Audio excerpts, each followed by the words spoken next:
Hey, are you awake? I just read a story from a book on Sufism. If you can hear this, wake up. It's incredible. Listen, don't you ever feel there is more to our existence than just our bodies? And we might be missing the entire picture. Here is a story about a stream which comes to a desert and wants to cross it, but is faced with a change. A change the stream is not ready to make. A stream, from its source in far-off mountains, passing through every kind and description of countryside, at last reached the sands of the desert. Stream is a metaphor for life, for your life, for my life, for all of life. This life is not an accident. We are not just suddenly born. It is a stream of consciousness. It is an ongoing, flowing phenomenon. It's movement. Nothing is static. Every moment is changing. Our mind, body, being is a flow. In most religions, they say that man has a source. He is descended from the high, God. Be it Christianity, Judaism, Islam, whatever God might be. They have been saying that if you come from God, only then do you go to God. It is not a linear progression. It's like a circle, a completion. And in completion is fulfillment. So, A stream, from its source in far-off mountains, passing through every kind and description of countryside, at last reached the sands of the desert.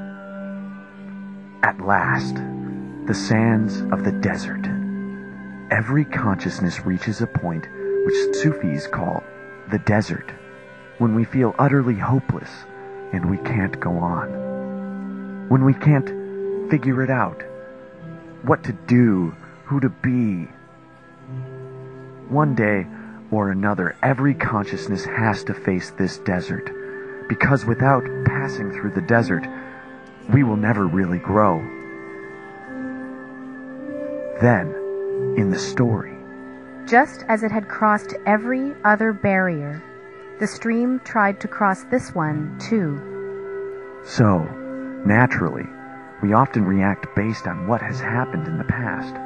But, if a problem is new, the answer must be new. And what we fail to realize is that this situation we're in holds a great opportunity. An opportunity for growth. The chance to realize the highest in oneself. It is only possible to grow and mature if we pass this desert of greed, cupidity, and hatred.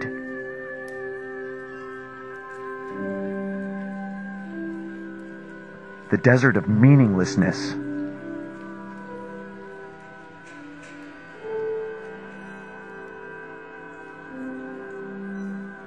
The stream tried to cross this one too, this desert, but it found as it ran into the sand, its waters disappeared.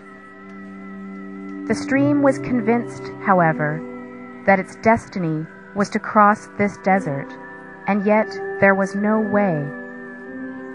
It was convinced. Sufis say conviction is that which arises from your innermost core, the natural, not artificial. It is built in. Like a bird making a nest in the tree is convinced. The bird has not made a nest before. Nobody has told, nobody has taught, and suddenly a conviction arises from within the bird. Now a hidden voice, coming from the desert itself, whispered, "The wind crosses the desert, and so can the stream." Now listen. very sympathetically to the story, there is a very important message. The desert itself whispered.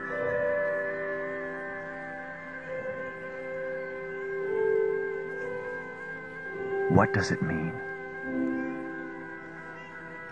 What does it stand for?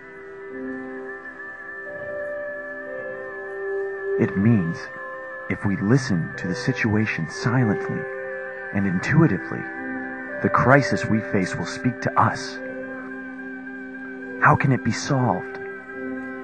We go on thinking that the knowledge in our head, the solutions, are the only hope. We think, what would we do without them? But our ready-made answers are the enemies.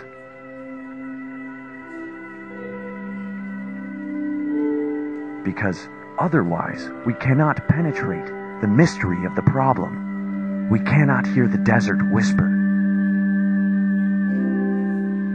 Then the stream objected that it was dashing itself against the sand and only getting absorbed, that the wind could fly, and this was why it could cross a desert. Just as we reject every idea beyond our logic, the stream objected. But how can I, said the stream. The wind can fly, I cannot fly. That's how the wind crosses the desert. But how will I?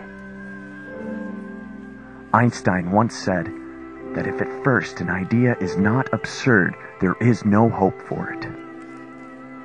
Listen.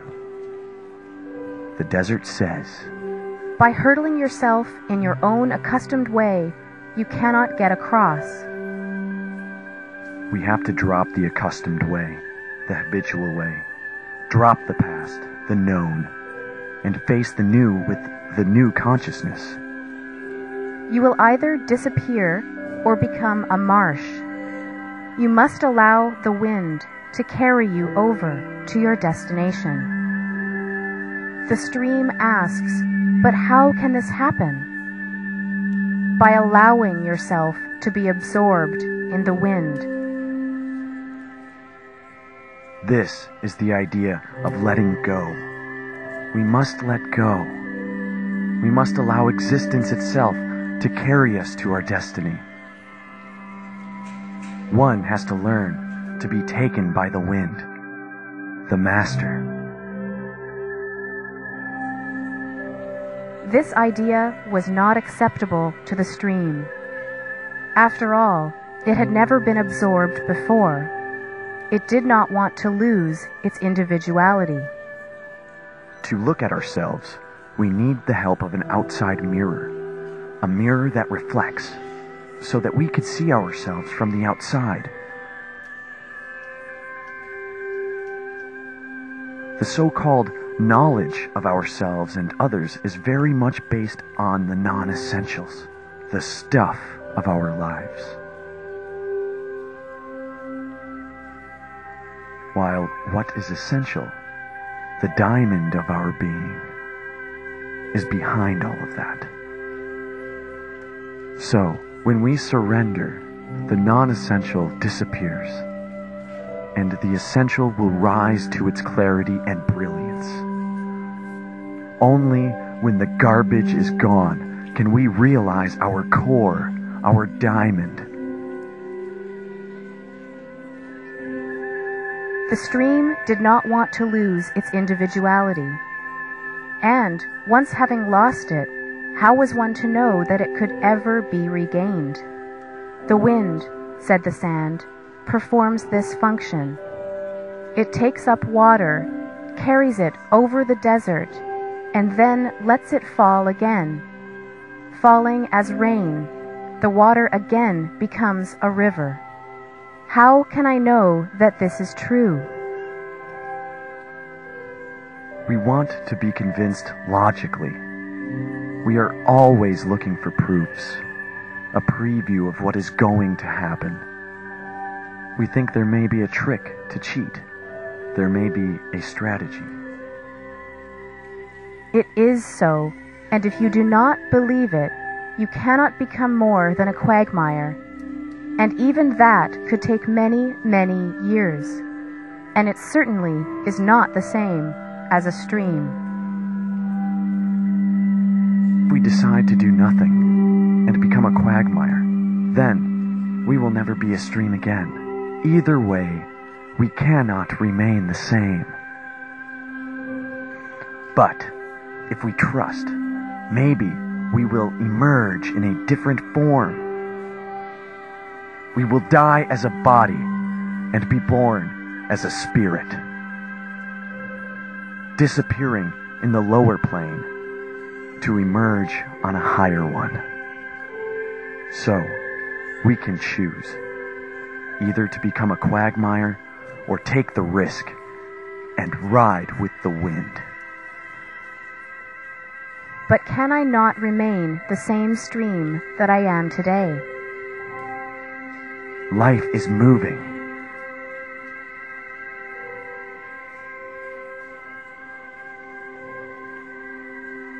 And there is no way to stop it. Nothing is at rest.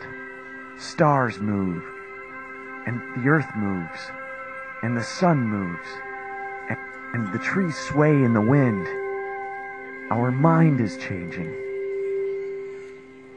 You cannot in either case remain so, the whisper said. Your essential part is carried away and forms a stream again.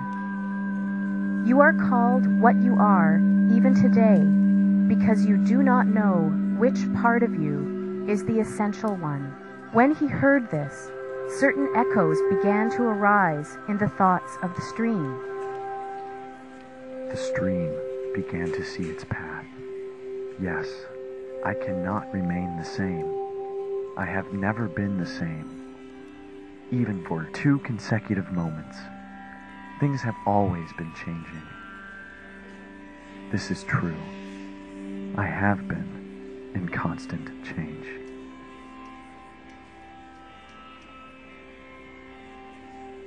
Dimly, he remembered a state in which he, or some part of him, was it, had been held in the arms of a wind. He also remembered, or did he, that this was the real thing, not necessarily the obvious thing to do.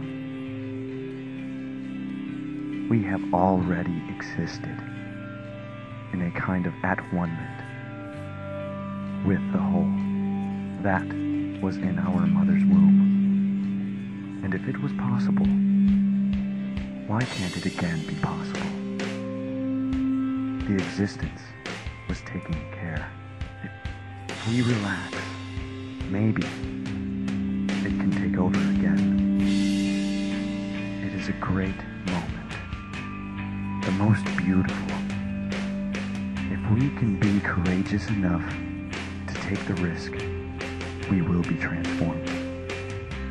And the stream raised his vapor into the welcoming arms of the wind, which gently and easily bore it upwards and along, letting it fall softly as soon as they reached the roof of a mountain many, many miles away.